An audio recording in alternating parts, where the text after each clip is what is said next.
Hey everyone, it's Mike with It's Pittsfield Tonight. It is Wednesday, May 20th, and I'm going to jump right into it. So we're going to talk about last night's Pittsfield City Council budget hearing. And as I've been talking about for the past several weeks, we're in budget season. And as most of you know, July starts the new fiscal year, fiscal 27. So we're going to have a lot of budget meetings and hearings coming up, finalizing this. Last night was the city council going over the Pittsfield Public Schools budget, which it ended up passing or being approved by the council, a 10-1 vote, 10 in favor and 1 against, which was Ward 7 City Councilor Kathy Moody. And I'll explain why, but it did end up passing, and it was just shy of 87 million, 86 and change, that the Pittsfield City Council approved for the Pittsfield Public Schools. And it was interesting because some of this, again, I think, there was some of the counselors that praised our interim superintendent, Dr. Phillips, for making cuts or reductions to the budget. So they had to reduce the budget, I think, $4 million to $4.5 million, something along those lines.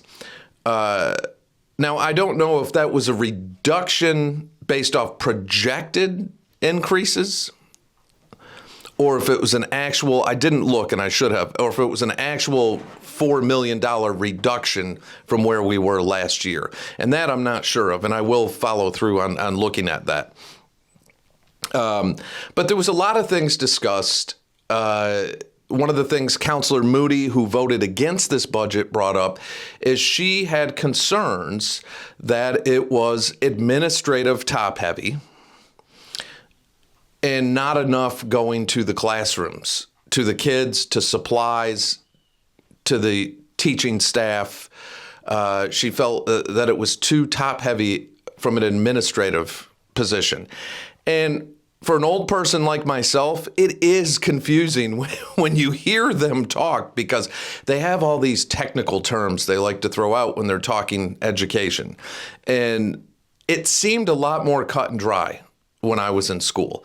You had a principal, you had a vice principal, you had guidance counselors, school nurse, that kind of thing, right? Now we have principals, assistants to the assistants, and vice principals, and deans of students, and liaisons to parents. And there's so many positions, it's unbelievable. I don't know if it's just changing names or but it does get confusing at times just listening to that because you think, wow, so how many principals, and what's the difference between a principal and an assistant to the principal or assistant principal, and then a vice principal and another vice principal and a dean of students and what were some of the other positions? There was liaisons to the parents, and there was people that oversaw attendance and registration, and it was just, there was a lot being discussed. So I do understand from Councilor Moody's point of view that she felt it was too administrative top heavy. I don't know enough to know if that's the case or not, but what I do know, and this isn't bashing our public schools, but what happened? When I was in school in the Pittsfield Public Schools, we had some of the highest performing schools in the state and in the country. What happened to get to where we're at? And I'm not saying there's not good things that happen in the public schools. There are, but there's serious concerns. Concerns with attendance, concerns with bullying, concerns with all sorts of things. And the state does have us, I believe, underperforming. I'd have to look at the grades for those again. We have one of the highest choice out rates in the state, which that's not good. Why is that? What are these? What's causing this? So And as that budget continues to grow, and one of the things that the superintendent, Dr. Phillips, said that really caught my attention was she said 25% of our students have special needs. And, that could be an IEP, an individual education program. But 25%, I thought, wow, what is going on here? How did we get to where we're at? I don't know what the answer is to that. And I think I'm going to reach out in the next week or two to some of our school committee members. I do know a couple school committee members. Committee member Sarah Mule was there. Sierra Battori was there. There might have been some others. I don't know. But I know those two attended this budget hearing. There's concerns. Dr. Phillips came in a year ago. God bless her, because she really did walk into the fire. She's got a lot on her hands. She walked into a scandal. She walked into all this stuff going on. And again, we're talking about a continual decline in enrollment. Unless something crazy happens, that is going to keep going. I forget which counselor had mentioned about Taconic not being big enough. When people mention, what if we had all the high school students under one roof? And I know there would be people who would go mental over that. But I think that school will be big enough in 3 or 4 years, unless something changes there, unless those vocational programs become so successful that we start having students choicing in to our district specifically for that in high numbers. I guess only time will tell with that. But when you look at the overall budget, and we'll move on to the state.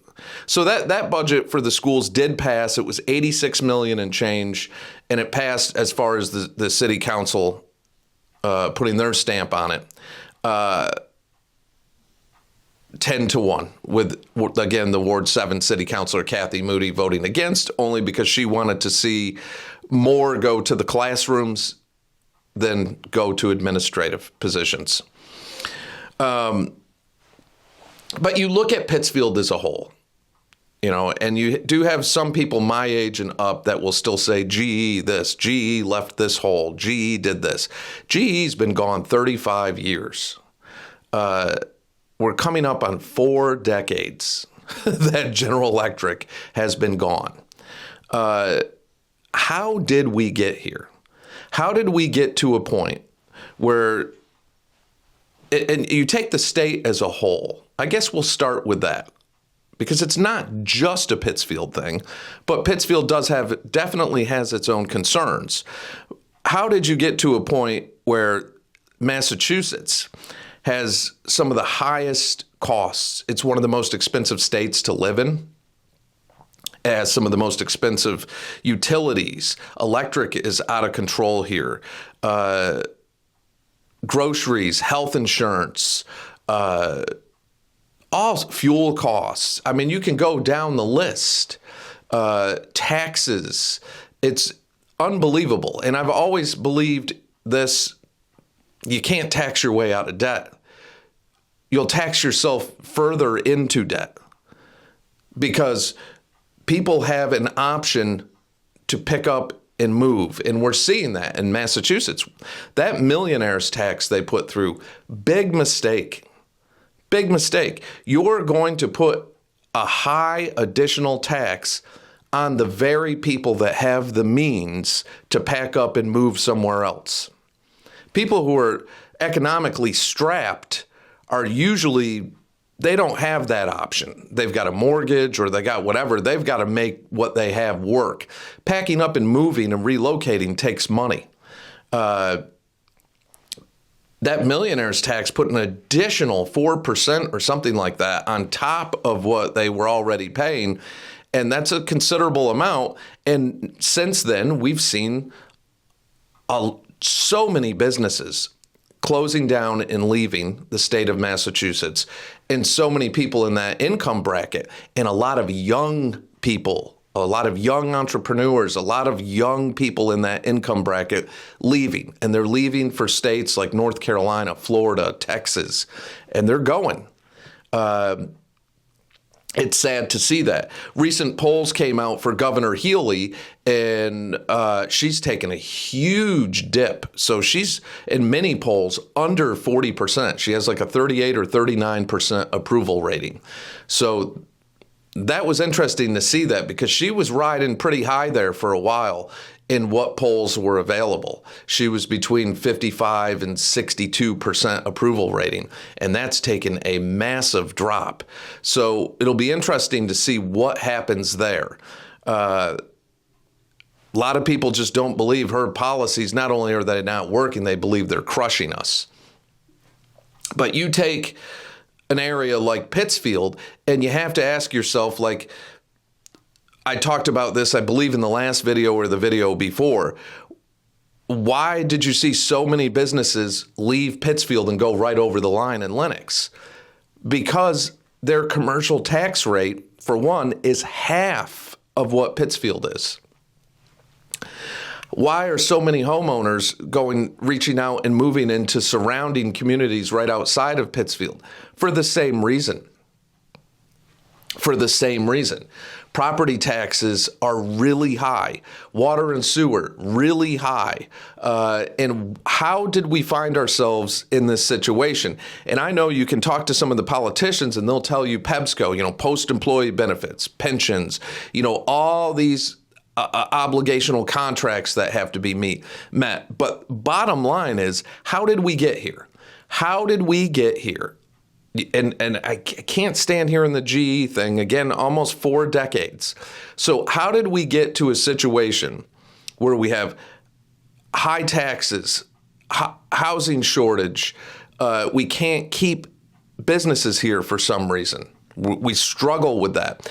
And if you mention North Street, a lot of people say, well, don't be negative. There's more people coming into these storefronts, and I hope they do. But traditionally, small independent businesses will do well when they almost work as like in support with anchor stores that bring people to that area. And that's how the smaller surrounding businesses thrive. And that's normal in most communities. That's something we don't see here. And I don't think you're going to see here, again, because of the challenges in Pittsfield, which are the costs to do business here, an aging population, which definitely hampers your ability to draw from a workforce. I mean, we have a median age in the mid-40s approaching 50, and I say that over and over, but we're one of the oldest communities in the state. So when people talk about industry and manufacturing and all the things they'd like to see here, why would someone come here? And I hate to keep saying that, but how? How would they do that? Why would they do that? What it would cost them to set up shop here. And you take all these expenses from high utilities to high insurance to the aging demographic to try to find employees. But if you're trying to bring people in, where are you going to house them? We're trying to chip away at our housing, but we got a ways to go on that, a long way to go on that. So those are the challenges. What do we do? What is the answer? I can't answer that. But I think we need to look at our downtown. Are we making the right decisions for our downtown? Because your downtown is so important to the rest of the community. And again, I support all businesses, and I know a lot of businesses feel unsupported if they're not part of this whole downtown association and right on North Street where they have people pushing for them. But that downtown strip is one of the first things people see coming into the community. It's a reflection of the entire community. And we see so many small businesses come in, go out, without having those anchor type stores that can support those areas that can support the downtown and a reason for people to come to go to those. And then again, traditionally, that's how smaller supporting businesses flourish. You need those anchor type stores. You need a reason for people to be there. And I still think Pittsfield is struggling with its identity. And it's going to take leadership to really take a good, hard look at some things and look at options. And are we doing this right? Are we using that real estate downtown the most effective way we can? And right from the bike lanes to the layout to, do we have a police presence on there that makes people feel safe? Is community policing the answer to making downtown more inviting? I'm one of those people who believe it is. I don't know if we're going to ever see a foot patrol and community policing like it always used to be back in the day. I don't know if we're ever going to see that on North Street again. I don't know if we will. I am going to reach out to the chief. I keep saying that. I've sent multiple emails, and I've tried to the new .gov and to the .org, and it's not going through. So I just haven't had the time. I am going to call and see if I can get through to Chief Madalena and see if he would be interested in sitting down talking about some of these things, because I think that's super important, and I'd love to hear directly from him his views on North Street and bicycles on the sidewalks, the bike lanes. Are we seeing a reduction in traffic accidents and all that, or are we seeing that reduction because less people are going to North Street? There's always that too. I'd like to know what his view is on all of it and what he sees as the solution. And again, it's not to disparage any of the hard work people are doing, but the government here needs to make the right choices. And I'll wrap it with this, and I've said this before. Fiscal 27 is going to be nothing compared to fiscal 28. The state right now is seeing a mass exodus of people leaving Massachusetts. That's a fact. The state has a deficit, I believe, this year of around 1.2 billion. We're projected by fiscal 28, so by next summer, we're projected to be 3 to 4 billion deficit. It potentially could get a lot worse. So decisions that are being made now are crucial, or we're going to find ourselves trickling into another year with bigger deficits, with more needs, and more people upset. More people upset as their taxes and their water and sewer and all those bills continue to increase. And the last thing we want to see is more businesses closing. We want to see growth. So that's it for now. Pay attention to these budget hearings. They're super important. They really are. Pay attention to your school committee meetings, because there's a big one where we're going to be discussing that PHS investigation again. And I believe, just from people I've been talking to, that it will be revoted on, and they're not going to release that report. I don't think that will ever see the light of day. I hope I'm wrong, but I think that's what's going to happen. They're going to say, look, we're going to get sued, we're going to get sued, we're going to get sued, and that'll be it. It'll be gone, and there'll be some people upset about it, but I don't think we'll ever see that report. I just don't see that happening. That summary that was released was what it was and is what it is, and I think that's it. I think that is the icing on that cake. So pay attention to those meetings. To those of you that have given to this year's fundraiser for It's Pittsfield Tonight, again, thank you, thank you, thank you. To those of you that haven't, please consider, if you can. Every bit helps. This year, I am inundated with so many requests from nonprofits and from all sorts of people looking for coverage on things. And this takes a lot of time and work and money to do this. And if I had, enough income just laying around that I could throw that much cash at it, I would. And I've done that in the past, but I don't. This is a tight year. So any bit that you can give helps. I'll put the link to the fundraiser in the comment section. So if you can give 5, 10, 20, 50, whatever you can give, please consider that. It's a huge help to continue this platform. And again, to those of you that have given, I'll try to eventually get a thank you message to all of you personally, but I can't thank you enough because without you, I can't keep this going. So there's a ton of cool stuff coming up, business promos, the pizza promo I've been talking about. I just held back for a little bit when I saw PCTV did their Eats a Pizza thing, so I figured I'd pull back a couple weeks. But that's coming up and a bunch of cool stuff. So pay attention, get involved, be respectful about it, but get involved. Take care of yourselves and take care of each other. And I'll catch y'all in the next day or two.